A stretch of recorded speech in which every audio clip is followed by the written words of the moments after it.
வார்த்தையினாலே இந்த 14 உலகங்களையும் துவம்சம் பண்ணக்கூடிய யோக மகிமை உள்ள முனிவர்கள் கூட ஒரு விஷயத்துக்கு பயப்படுவாங்க, காமத்துக்கு பயப்படுவாங்க. அது வந்துச்சு, நம்ம தொலைஞ்சோம். அந்த காலத்தில் மாணவ பருவங்கிறது இந்த காலத்தில் மாதிரி கம்ப்யூட்டர் சயின்ஸ் இல்லை, ஆன்மீக கல்வி தான் முக்கியம். அந்த வாழ்வு முடிகிற வரைக்கும் அவன் கல்யாணம் பண்ணிக்க கூடாது, அவனுக்கு கவனம் சிதறி போகும். அப்படின்னா அர்த்தம் என்னென்னா, அவன் இன்னும் ஸ்டூடெண்ட்டாக இருக்கான்னு அர்த்தம். மனிதனுடைய உள்நோக்கிய வளர்ச்சி என்பது அவனுடைய வெளிநோக்கிய வளர்ச்சி குறையும் போது தான் ஏற்படுகிறது. கண்ணால் பார்த்தல், காதால் கேட்டல், நாவால் ருசித்தல், தோளால் உடல் உறவு சுகம் கொள்ளுதல். அதனால் இந்த கதவெல்லாம் சாத்துறான். இந்த ஐம்புலனையும் அடைக்கிறணும். ஊனினை உருக்கி உள் ஒளி பெருக்கினா. இந்த உடம்பு சுருங்கணும். நீ உசிலைமணி மாதிரி ஊறிக்கிட்டே போனீங்கன்னா எங்க உள்ள ஆத்மா வளருது? அப்போ இது குறையணும், அப்போ இது அதிகமாகும்.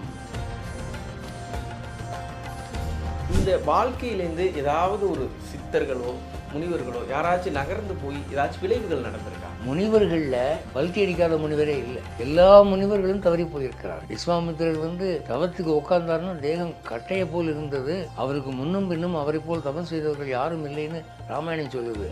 அப்படிப்பட்ட மனுஷன் மேனகையை பார்த்தோன்னே பல்டி ஆகிட்டார்ல.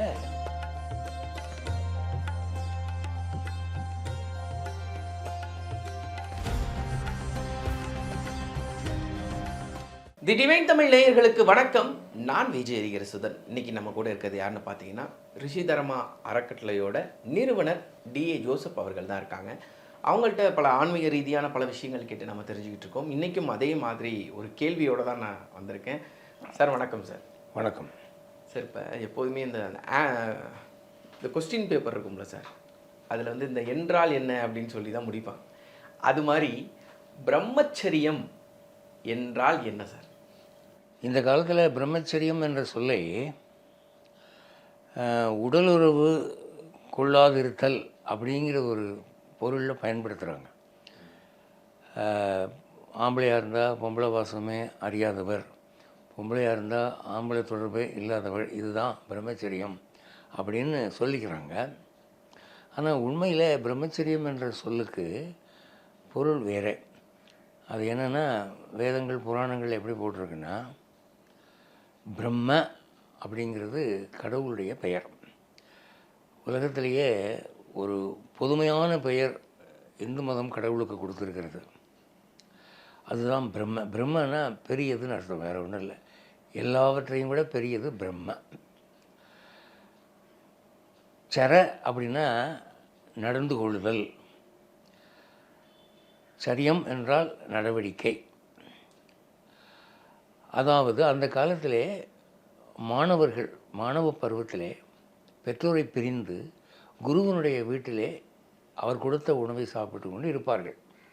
அது ராஜா மகனாக இருந்தாலும் சரி, பணக்கார மகனாக இருந்தாலும் சரி, அந்த குருவுடைய குடிசையில் இருந்து அவர் போடுற சோத்தை சாப்பிட்டுட்டு இருக்கணும். அப்படிப்பட்ட பருவத்திலே அவர்கள் பிரம்மமாகிய இறைவனை தேடக்கூடிய வாழ்க்கையில் இருப்பார்கள்.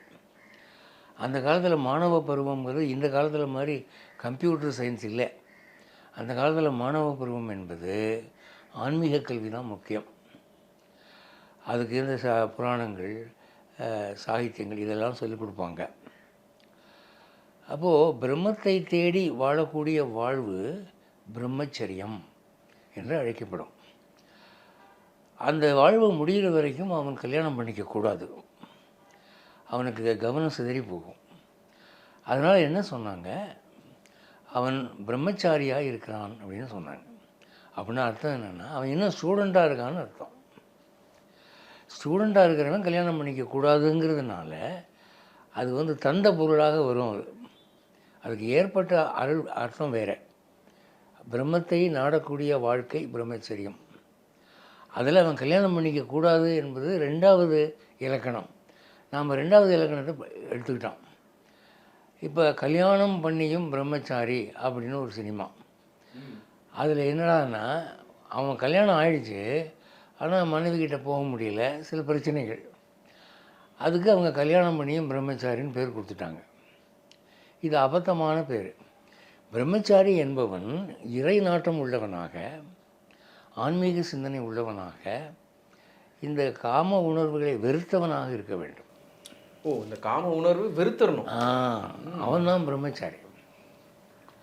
அப்படி இல்லாமல் கட்டாயத்தின் பேரில் மனைவியை தொட முடியாமல் இருக்கிறவன் பிரம்மச்சாரின்னு சொல்கிறாங்க. இந்த காலத்தில் அப்படி தான் சொல்லிக்கிறாங்க.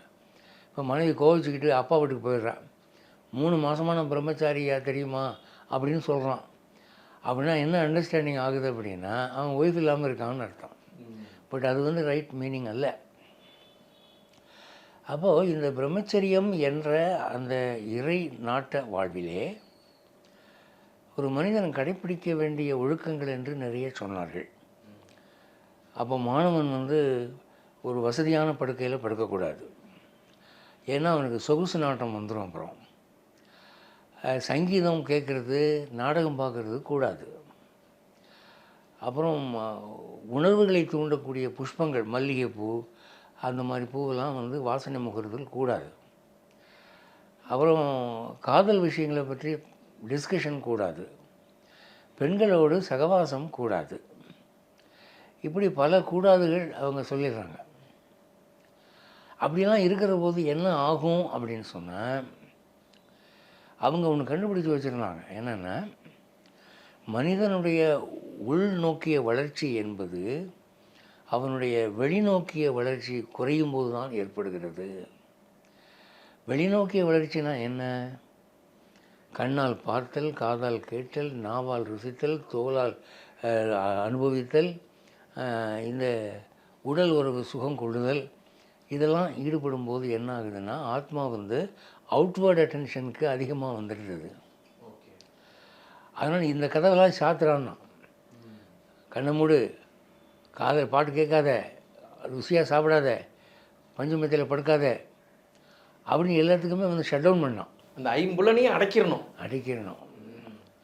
ஒருமையுள் ஆமை போல்னு சொல்கிற மாதிரி, ஆமையானது எப்படி அந்த 5 உறுப்புகளையும் இழுத்துக்குதோ அந்த மாதிரி இருக்கணும். அப்போ தான் என்ன ஆகும்? இது வளரும், ஆன்மீக ஞானம் வளரும். ஊனினை உருக்கி உள்ளொளி பெருக்கினா, இந்த உடம்பு சுருங்கணும். நீ உசிலைமணி மாதிரி ஊறிக்கிட்டே போனீன்னா எங்கே உள்ள ஆத்மா வளருது? அப்போ இது குறையணும். எலும்பு தெரிஞ்சால் ரொம்ப நல்லது. அப்போது இது அதிகமாகும். இப்போ ராமகிருஷ்ண பரமஹம்சரை பார்த்தா பைல்மன் மாதிரியே இருக்குது. ஊதுன்னு ஊதுனா பறந்துருவார் போல், அப்படி தான் இருப்பார் அவர். குறைவான சாப்பாடு. அப்போ ஆன்மீகத்துக்கும் உணவுக்கும் சம்பந்தம் உண்டு என்று கண்டுபிடித்தார்கள். இது இந்தியாவில் மட்டும்தான் சாத்தியம். மற்ற மதங்களில் உணவில் இவ்வளவு கட்டுப்பாடு அவங்க வைக்கிறதில்லை. பேர் சொல்ல விரும்பலை. மேல்நாட்டு மதங்களில் அசைவ உணவை ரெகுலராக துறவிகளே சாப்பிடுவாங்க. அது இல்லாத சாப்பாடே இல்லைங்கிற மாதிரியெல்லாம் வாழ்க்கை நடந்துகிட்ருக்குது. ஆனால் இங்கே அப்படி இல்லை.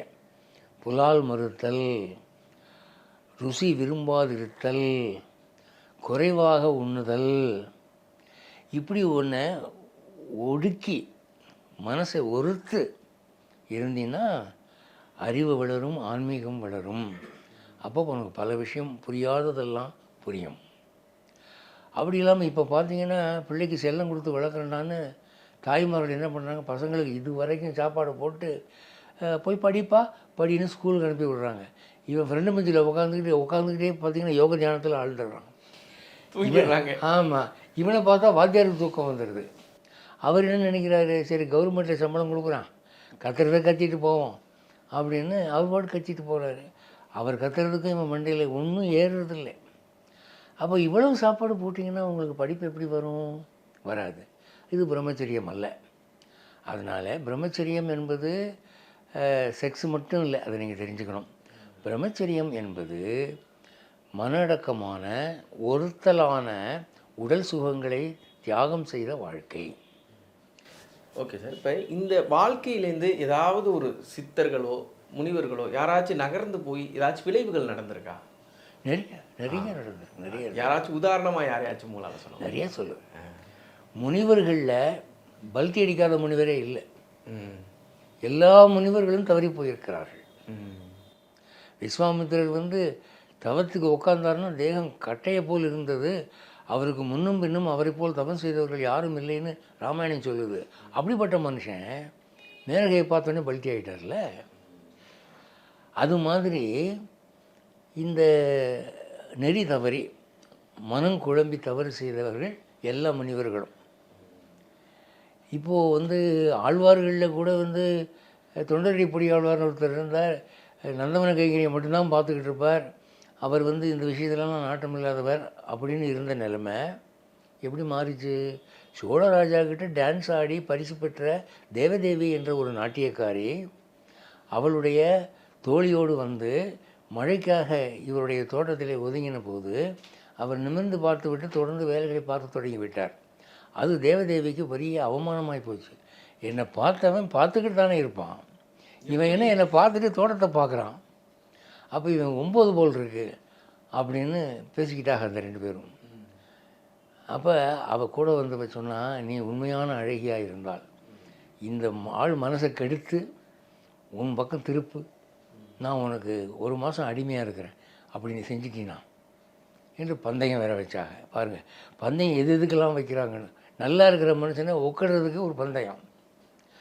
அப்போ என்னாச்சு, சரிடி அப்படின்னு சொல்லி இவ போய் அந்த தொண்டரடி பொடி ஆழ்வார்கிட்ட, சுவாமி நான் ஒரு அனாதை, எனக்கு உங்கள் ஆசிரமத்தில் இடம் கொடுத்தீங்கன்னா ஏதோ நீங்கள் போடுறத சாப்பிட்டுட்டு நான் ஏதோ உங்கள் கைங்கரியத்துக்கு உதவி பண்ணுவேன் அப்படின்னோடனே அவளை நிமிர்ந்து கூட அவர் பார்க்காமல், சரிம்மா அங்கே மூல போய் படுத்துக்க போ அப்படின்ட்டார். அவர் கிடைக்கிற அந்த கோயில் பிரசாதத்தை கொஞ்சம் வந்தால் நீ சாப்பிடுன்னு கொடுப்பார், அவ்வளோதான். இப்படி இருந்தது. இவன் பார்த்தா இது ஒன்றும் சரிப்பட்டு வராது போல் இருக்கு, இவன் ஒரு மாதிரி இரும்பு மனிதனாக இருக்கான் அப்படின்னு வேணுன்னே வந்து ஈர துணியை உடம்பு மேலே போட்டுக்கிட்டு சும்மா சுற்றிக்கிட்டு இந்த சினிமாவில் காட்டுறான்ல கவர்ச்சி நடிகை மாதிரியெல்லாம் போஸ் கொடுத்து வேணுன்னே அவர் முன்னால் நடக்கிறது, ஆடுறது, வேணுன்னே சேலை கிளப்பிட்டு ஐயோ அப்படி மேலே பொத்திக்கிறது, இப்படியெல்லாம் பண்ண ஆரம்பிச்சா. அப்போ என்னாச்சுன்னா, அடி மேலே அடி வச்சா அம்மியும் நகர்ந்துருச்சு. இவர் வந்து கொஞ்சம் கொஞ்சமாக அவள் மீது மோகமாகி கையை பிடிச்சார், காலை பிடிச்சார், அவளுக்கு அடிமையாகிவிட்டார். பெருமாளை மறந்துட்டார், தேவதேவியே கதின்னு ஆகிட்டார். அப்படி ஒரு நிலைமை வந்தது. அப்போ வந்து மகாலட்சுமி சொன்னாலாம் பெருமாளை பார்த்து, என்ன நம்ம மகன் ஆள் அட்ரஸே மாறி போயிட்டான், என்ன நீங்கள் பாட்டுக்கு ஒன்று விட்டுக்கிட்டு இருக்கிறீங்க எப்படின்னு ஒன்று பேசாமல் இரு, நான் வந்துவிடேன், எப்படி திருத்துறதுன்னு தெரியும் அப்படின்னு சொன்னார். அதன்படி என்னாச்சுன்னா, இவர் கொஞ்சம் கையில் வச்சுருந்த காசெல்லாம் அவளுக்கு கொடுத்துக்கிட்டு இருந்தார் இல்லையா, அதெல்லாம் தீர்ந்து போனவுடனே அவள் வந்து சரி இவனை அடிமையாக்கணும்னு நினச்சா ஆக்கிட்டோம், இப்போ காசு வேறு இல்லை அவங்ககிட்டன்னு சொல்லி அவரை எட்டி உதச்சிட்டு தன் வீட்டில் போய் அவர் ஒரு வீட்டை வாடகைக்கு எடுத்திருந்தா, அங்கே போய் தங்கிட்டான். இந்த ஆளுக்கு மோகம் எவ்வளோ வாய்ப்போச்சுன்னா, அந்த வீட்டு வாசல்லே பழியாக கிடப்பான். எதுக்குன்னா, அவர் வெளியே வந்து தண்ணி பிடிக்க வரும்போது பார்க்கலாமே, ஒரு நிமிஷம் பார்க்கலாமே, அந்த அளவுக்கு ஆகிட்டார். கண்டுக்காமல் இருந்த மனுஷனா சார்? அப்படி ஆக்கிட்டார். அப்போ அந்த பந்தயத்தில் அவள் தோற்று போயிட்டான், பந்தயம் வச்சவ தோற்று போய் இவளுக்கு தாசி ஆகிட்டான். இப்போ என்னாச்சுன்னா, ஒரு நாள் பெருமாள் கோவில் அர்ச்சகர் பரிச்சாரகர் மாதிரி உருமாறி பெருமாளுடைய சந்நிதியில் இருக்கக்கூடிய ஒரு தங்க பாத்திரத்தை எடுத்து கொண்டாந்து இவ வீட்டு கதவை தட்டி, அம்மா இந்த தொண்டரடி பொடியாளவர் கொடுக்க சொன்னார், இதை வாங்கிக்கிட்டு அவரை உள்ளே விடுவியா அப்படின்னோடனே பார்த்தா தங்கமாக இருக்கே அப்படின்னு வர சொல்லுந்தாளே அப்படின்ட்டாங்க.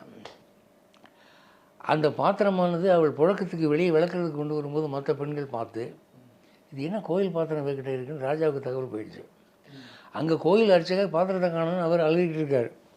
ராஜா கிட்ட வேறு ரிப்போர்ட் பண்ணிட்டார்.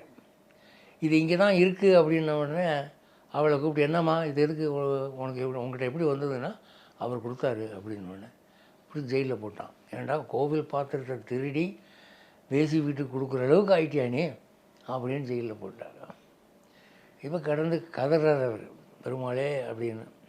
அப்போ பெருமாள் வந்து கனவில் தோன்றி, இனிமேல் இந்த மாதிரி தப்பெல்லாம் பண்ணாத, மனசு திடமாக வச்சுக்கோ அப்படின்னு சொல்லிவிட்டு ராஜாவுடைய கனவில் போய், அவன் என்னுடைய பக்தன், அவனை திருத்துவதற்காக நான் ஆடிய நாடகம்தான், அந்த பாத்திரத்தினது நான் தான், அவன் இல்லை, ரிலீஸ் பண்ணி அவன் கால் விழுந்து மன்னிப்பு கேட்டுட்டார். அதுக்கப்புறம் அவர் மனம் திருந்தினார். இப்போ அது வரைக்கும் அவருடைய பேர் விப்ர நாராயணன் என்று இருந்தது.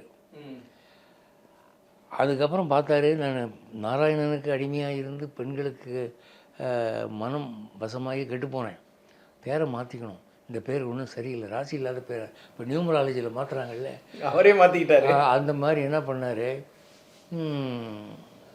தொண்டர் அடி பொடி அப்படின்னு மாற்றினார். தொண்டர்களுடைய பாதத்தில் ஊட்டியிருக்கிற தூசி அப்படின்னு தன் பேரை மாற்றிக்கிட்டார். உங்களுக்கு தெரியணுங்கிறதுக்காக இந்த பேரை வச்சு முதல்ல சொல்லிட்டேன். ஆனால் ஒரிஜினல் நேம் அவருக்கு விப்ர நாராயணன். இந்த சம்பவத்துக்கு பிறகு நான் நாராயணனுக்கு அடியவனாக இருந்து புண்ணியம் இல்லை, கெட்டு போயிட்டேன், அதனால் தொண்டர்களுக்கு நான் அடியவன் என்று பேரை மாற்றிக்கிட்டார். அதுக்கப்புறம் அவர் கெட்டு போகலை. அவருடைய பாசுரங்களும் நம்ம இன்றைக்கி வரைக்கும் படிக்கிறோம். அது மாதிரி முனிவர்கள் தவறி போனவங்க இருக்கிறாங்க. சௌபரி முனிவர் என்று ஒருத்தர் இருந்தாருங்க. அவர் என்ன அப்படின்னு சொன்னால் எல்லாத்தையும் வெறுத்து காட்டுக்கு போய் தவம் பண்ணார். டவுனில் இருந்தால் பொண்ணுங்க அழகாக ட்ரெஸ் பண்ணிட்டு போகிறாங்க வர்றாங்க, நமக்கு புத்தி கெட்டு போகுது அப்படின்ட்டு காட்டுக்கு போயிட்டார். காட்டுக்கு போய் தவம் செஞ்சால் அங்கே இருக்கிற யானைகள் ஆண் யானை பெண் யானை சேர்வதும், புலிகள் பெண் புலியும் ஆண் புலியும் சேர்வதும், அணில்கள் சேர்வதும் பார்த்து அவருக்கு டிஸ்டர்ப் ஆகிடுச்சு. இது என்ன டவுனில் கூட இவ்வளவு டிஸ்ட்ராக்ஷன் இல்லை, காட்டுக்கு வந்தால் ரொம்ப டிஸ்ட்ராக்ஷனாக இருக்குது, இங்கே சென்சாரே இல்லை போல் இருக்குது அப்படின்ட்டு அவர் என்ன பண்ணிட்டார், இது சரிப்படாது அப்படின்னு தண்ணிக்குள்ளே போய் தவம் செய்வோம் என்று ஜலஸ்தம்பனம் பண்ணி, தண்ணிக்குள்ளே வாழ்கிறதுன்னு ஒரு யோக வித்தை இருக்குது, ஜலஸ்தம்பனம்னு சொல்லுவாங்க. அதை பண்ணி ஆக்சிஜன் இல்லாமல் வாழ முடியும். தண்ணி கடியில் போய் தவம் பண்ணார். அங்கே போனால் என்ன ஆச்சுன்னா, ஒரு மீன் குடும்பத்தை பார்த்தார். ஒரு அப்பா மீன், ஒரு அம்மா மீன், பிள்ளைகள் 50 எல்லாம் சேர்ந்து ஏன்னு ஒரு சுற்றி வந்துச்சு. இவர் பார்த்தாரு, மீனாக இருந்தாலும் ஜாயிண்ட் ஃபேமிலி பற்றி எவ்வளோ நல்லா இருக்குது, நாம் கொஞ்சம் இதே மாதிரி ஒரு ஜாயிண்ட் ஃபேமிலி நடத்தினா என்ன அப்படின்னு அவர் நினச்சார். தண்ணியை விட்டு வெளியே வந்தார். வெளியே வந்து அந்த ஒரு ராஜாவை போய் பார்த்தா அவர் முனிவர்கள்லாம் சாப்பிடாம எலும்பும் தோலுமா தாடி மீசையோட கன்றாவே இருப்பாங்க.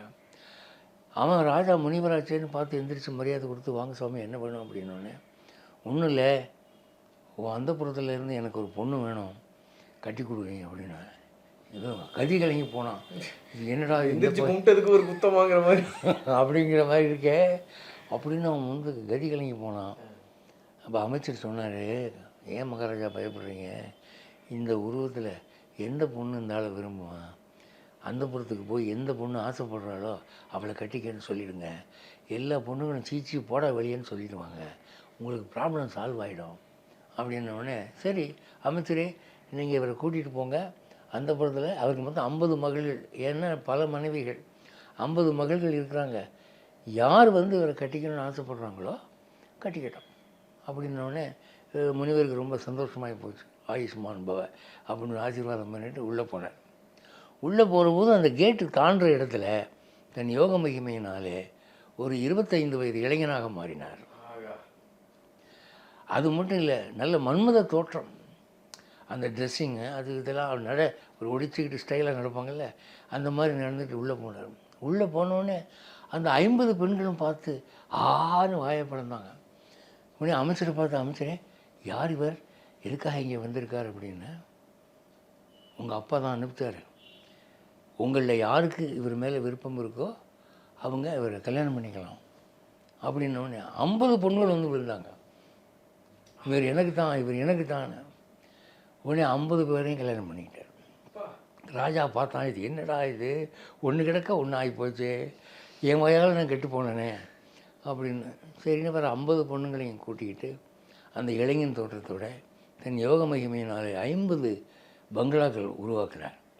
ஒவ்வொருத்தையும் ஒரு பங்களா, 50 சரீரங்கள் எடுத்தார், 50 குடும்பங்கள் நடத்தினார், 50 பேருக்கும் குழந்தைகள் பிறந்தது, அந்த குழந்தைகள் வளர்ந்து ஆளாச்சு, அதுகளுக்கு கல்யாணத்தை பண்ணார்.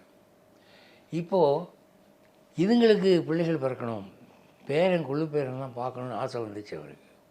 பார்த்தாரு, இது தீராது போல் இருக்குது, நான் முதல்ல ஒரு கல்யாணம் பண்ணால் போதும்னு தான் நினச்சேன், அது ஒன்றுங்கிறது 50 ஆகி போச்சு, 50 என்னாச்சு பிள்ளைய பெற்றேன், 50 பிள்ளைகளாச்சு, அதுங்களுக்கு கல்யாணத்தை பண்ணி இப்போ எல்லாம் 50 பேரன் ஆகி போச்சு, இது முடியாது போல் இருக்குது, சீச்சி என்று சொல்லி வெறுத்து மறுபடி அவர் காட்டுக்கு தவம் செய்ய போனார் என்று விஷ்ணு புராணத்தில் இருக்குது, பல புராணங்கள்லையும் இருக்குது. அவங்க மொத்தத்தில் பிரம்மச்சரியங்கிறது கஷ்டம், ரொம்ப கஷ்டம். அதாவது குமரகுருவர் சொல்கிறார், உலக அனைத்தும் சொல்லொன்றின் யாப்பார் பரிந்தோம்பி காப்பவே பல்காலும் காமப்பகை. இந்த ஒரு வார்த்தையினாலே இந்த 14 உலகங்களையும் துவம்சம் பண்ணக்கூடிய யோக மகிமை உள்ள முனிவர்கள் கூட ஒரு விஷயத்துக்கு பயப்படுவாங்க. அது என்னடான்னா காமத்துக்கு பயப்படுவோம். அது வந்துச்சு, நம்ம தொலைஞ்சோம், நம்ம யோகமெல்லாம் போச்சு, நம்ம கஷ்டப்பட்டு பண்ணி தவம் அதனால கிடைச்ச யோக மகிமை எல்லாம் போயிடும். அதனால் உலக அனைத்தும் சொல் ஒன்றின் யாப்பார் பல்காலும் காமப்பகையை பயப்படுவாங்களாம். இது வேண்டாம் நமக்கு அப்படின்னு சொல்லி பயப்படுவாங்கன்னு சொல்லியிருக்கு. இதில் எல்லா முனிவர்களுக்கும் இந்த பலவீனம் ஏதாவது ஒரு காலகட்டத்தில் இருந்திருக்கு, அப்புறம் திருந்திருக்காங்க. அது என்னென்னா மனித சரீரம் இருக்கிற வரை எல்லாருக்கும் இது உண்டு, இந்த பலவீனம் ஒரு பிரச்சனையாகவே இருக்கும் அது. ஆமாம், அது ஆண்டவன் அதுக்கு தான் என்ன பண்ணால் பி ஆன் காட் எவர், எப்போவுமே சாப்பாடை குறைவாக சாப்பிடுங்க, ப்ரோட்டீன் அதிகமான ரிச்சாக இருக்கக்கூடிய சாப்பாடுகளை குறைச்சிக்கோங்க, அதில் தான் உங்களுக்கு இது வருது அப்படின்னு சொல்லி. மாம்சம் கூடாது, இப்போ ப்ரோட்டீன் ரிச் ஃபுட்டெல்லாம் கொஞ்சம் குறைச்சிக்கோங்க, ஒரு 3/4 வயிறோடு எந்திரிச்சிருங்க, அதிகமாக சாப்பிட்றது, 2 வேளை சாப்பாட்டுக்கு இடையில் சாப்பிட்றது இதெல்லாம் கூடாது என்று நியமனங்கள் வைத்தார்கள். அதில் என்னாச்சுன்னா, இப்போ நம்ம காலத்தில், நம்ம சமகாலத்தில், அதாவது நீங்கள் ஒன்று தெரிஞ்சுக்கணும், கெட்டவர்கள் எல்லா காலத்திலும் உண்டு, அதுபோல் நல்லவர்களும் எல்லா காலத்திலும் உண்டு. இப்போ நம்ம காலத்தில் ராமகிருஷ்ண பரமஹம்சரிடம் விவேகானந்தர் ஒரு முறை கேட்டாராம், நான் சன்னியாசம் வாங்கிக்கலாம்னு நினைக்கிறேன். அவருக்கு வயசு யங் மேன், 25-26 வயசு. அப்போ போய், ஏன்பா நீ கல்யாணம் பண்ணி வாழ வேண்டிய வயசு, உங்கள் அப்பா அம்மா உனக்கு பிள்ளை பிறக்கணும்னு ஆசைப்படுவாங்க அப்படின்னு. இல்லை, எனக்கு அதில் நாட்டம் இல்லை அப்படின்னு. சரி, நான் உனக்கு டெஸ்ட் பண்ணுறேன் அப்படின்னு சொல்லி வாயத்தர அப்படின்னார். வாயத்தர, நாக்கை நீட்டு அப்படின்னார். நாக்கை நீட்டினார். அச்சு வெல்லம் அதை எடுத்து நாக்கில் வச்சார். அப்படியே இருக்கணும், வாய் மூடாமல் இருக்கணும் அப்படின்னார். 5 நிமிஷம் கழித்து பார்த்தார், அந்த வெல்லம் நனையவில்லை, அப்படியே இருக்குது. அவருக்கு நாம இருந்தால் நாக்கில் வைக்க வேண்டாம், அங்கே வச்சாலே இங்கே வந்துடும், நமக்கு எச்சி வந்துடும். இப்போ பலகார கடையை பார்த்த உடனே ஐ அப்படிங்கிறோம்ல, திருநெல்வேலிக்கு போனால் இவன் சாமியை பார்க்குறான், நெல்லையப்பறையாக பார்க்குறான், அல்வா கடையை தான் பார்க்குறான் எல்லாம். அதுவும் அப்படிப்பட்டவருக்கு கொஞ்சம் கூட நினைக்கலைன்னு உடனே, நீ பக்குவமான ஆள் தாண்டா, நீ சன்னியாசி ஆகிடு அப்படின்ட்டு. அந்த பொறுமை முக்கியம். மன அடக்கம், மன அடக்கம். மனசு இழுத்துக்கிட்டு போகும் சார். இந்த நீங்கள் நாய் வளர்க்குறவங்க பார்த்தீங்கன்னா, சங்கிலியை பிடிச்சிக்கிட்டு பீச்சில் கொண்டு போவாங்க, அந்த நாய் இவன் இழுத்துட்டு போகும், ஏன்னா அதுக்கு அங்கே போகணும் இங்கே போகணும்னு ஆசை. அது மாதிரி இந்த மனசு நம்மளை இழுத்துக்கிட்டு போகும். மனம் ஒரு குரங்குன்னு நான், குரங்கு எப்போவுமே ஒரு இடத்துல இருக்காது, இங்கேருந்து அங்கே தாவும், அங்கேருந்து இங்கே தாவும், ஒரு ரெகுலர் ரூட்டில் போகாது அது. அப்படிப்பட்ட மனசை அடக்க வேணும், அதுதான் பிரம்மச்சரியம். அது அது பிரம்மச்சரியம் எல்லாருக்கும் காமனுங்க. நீங்கள் நினைக்கிற மாதிரி ஒரு குறிப்பிட்ட ஏஜ், ஒரு குறிப்பிட்ட ஜாதின்னு இல்லை. நீங்கள் 90 வயசில் கூட பிரம்மச்சரியத்தை கடைப்பிடிக்கலாம். பிரம்மச்சரியம் என்ற மனசை அடக்கி இறைவனை தியானித்தல், அதுக்கு நம்ம ட்ரெயின் பண்ணணும். இப்போ இன்ன ஃபுட்டு நமக்கு உணர்ச்சிகளை தூண்டி விடுது, அது வேணாம், விட்டுடுவோம் அப்படின்னு நம்ம நினைக்கணும். இப்போ ஒருத்தன் மெடிடேஷனுக்கு உட்காந்தான், காத்தோட்டமாக இருக்கட்டும்னு சொல்லி வெளியே வெராண்டில் உட்காந்தா அப்படி கண்ணை மூடிட்டு இருக்கிற போது திடீர்னு ஏதோ கொலுசு சத்தம் கேட்குது. கண்ணை திறந்து பார்த்தா ஒரு பொண்ணு. இது என்னடா இது அப்படின்ட்டு கண்ணை மூடிக்கிட்டான். கண்ணை மூடினா என்ன ஆகுதுன்னா, அவள் தலைநறையாக மல்லிகைப்பூ வச்சுருக்கா. இவனை தாண்டி போகும்போது கும்முன்னு அடிக்குது ஸ்மெல்லு. அப்படி போக போக இவன் மூஞ்சி அப்படியே திரும்புது, ஆனால் கண்ணு மூடி இருக்கு. அப்போ கண்களை மூடினால் போதாது, கவனங்கள் மூட வேண்டும். அப்போ வெளியில் மனசு அடக்கிறதுக்காக உட்கார்ந்தவன் கொலுசுனாலே காது அவனை கெடுத்தது, பூ மூக்குனாலே அவனை கெடுத்தது. இப்படி 5 புலன்களும் நம்மளை நம்மாழ்வார் சொல்கிறாரு, என்னுடைய 5 புலன்களும் 5 முதலைகள் மாதிரி என்னை 4 பக்கம் பிடிச்சி இழுத்து டேர் பண்ணுது, பிச்சு எடுக்குதுங்க. என்னை இந்த உலகத்தில் விட்டு வைக்காத, தூக்கிடு, என்னால் அதை ஈடு கொடுக்க முடியல அப்படின்றார். எல்லா ஆழ்வார்களும் மகான்களும் அதுதான் சொல்லியிருக்கிறாங்க. காமத்தை அடக்கியவன் யாரும் இல்லை. அப்படி தான் நம்ம சாஸ்திரங்களை படிக்கிறோம். அதனால் இன்னும் கொஞ்ச நாள் நீ இருன்னு சொல்லி பகவான் சொன்னால் இவங்க திரும்பி கேட்குறாங்க, பல நீ காட்டி படுப்பையோ, அதை பாரு இதை பாருன்னு சொல்லி என்னை ஒப்பேற்ற போறியா, என்னை உருப்படியாக விடமாட்டியா, தூக்கியா, அப்படி கேட்குறாங்க. இந்த உலகத்தில் இருக்கிற வரைக்கும் உனக்கு டிஸ்ட்ராக்ஷன் தான். அப்போது இந்த மனடக்கத்தை எவன் கற்றுக்கொள்கிறானோ அவன் தான் பிரம்மச்சாரி. அதுக்கு என்ன பண்ணணும்? சத்சங்கம், நல்லோர்களுடைய உறவு, நல்ல சொற்பொழிவுகளை கேட்டல், நல்ல நூல்களை படித்தல், மனதை கெடுக்கக்கூடிய காட்சிகளை தவிர்த்தல். சூழ்நிலை நம்ம தான் சார் ஏற்படுத்திக்கணும். நீங்கள் இந்த நைட் கிளப்புக்கு போனீங்கன்னா அரை இருட்டில் அது ஆடுது, லைட்டை எப்பவும் பாதி ஆஃப் பண்ணிடுறாங்க. ஏண்டானா பாதி இருட்டில் தான் பிசாசு சீக்கிரம் வரும். உங்களுக்கு வெளிச்சம் இருக்கிற இடத்துல மகாலட்சுமி இருப்பாள். அதனால் இருட்டை அவங்க ஆர்டிஃபிஷியலாக உண்டு பண்ணி அங்கே டும் டும் டும்னு டான்ஸ் எல்லாம் போட்டு மனுஷனாக போனவன் பிசாசாக திரும்புகிறான். அவன் எல்லாம் ஒழுக்கங்கெட்டு உள்ளங்கெட்டு அவனுடைய எல்லாமே கெட்டு போய் அவனுடைய புண்ணிய பலமெல்லாம் வீணாக போயிடும். அவன் தியானம் பண்ணால் பலிக்காது, வாக்கு சொன்னால் பலிக்காது, ஞானம் வராது. அதுதான் சொன்னாங்க. அதெல்லாம் விலங்குத்தன்மை. விலங்குகள் அப்படி தான் இருக்கும், இஷ்டப்படி வாழும். உனக்கு அதுக்கு என்ன வித்தியாசம்? எனவே எல்லோருமே பிரம்மச்சரியத்துக்கு ஆசைப்பட வேண்டும். திருமணமானவனும் சரி, திருமணம் ஆகாதவனும் சரி, வாலிபனும் சரி, வயோதிகனும் சரி, பிரம்மமாகிய பகவானுடைய பாதையில் நடப்பது தான் பிரம்மச்சரியம். நீங்கள் சொன்ன மாதிரி காமம் மட்டும் பிரம்மச்சரியத்துக்கான வழி கிடையாது, பல விஷயங்கள் சேர்ந்தது தான் பிரம்மச்சரியம் அப்படின்னு சொல்லியிருக்கீங்க. அது மட்டும் இல்லாமல் மனைவி ஊருக்கு போயிட்டா அப்போ மட்டும் பிரம்மச்சரியம் கிடையாது, அதுக்கான பல வழிகள் இருக்குன்னு சொல்லியிருக்கீங்க. பல பேர் பிரம்மச்சாரியாக ஆகணும்னு யோசிச்சவங்களுக்குலாம் இந்த வீடியோவை பார்த்ததுக்கப்புறம் ஒரு நல்ல புரிதல் வரும்னு நான் நினைக்கிறேன். உங்களுடைய கருத்துக்களுக்கு நன்றி சார். நன்றி, வணக்கம்.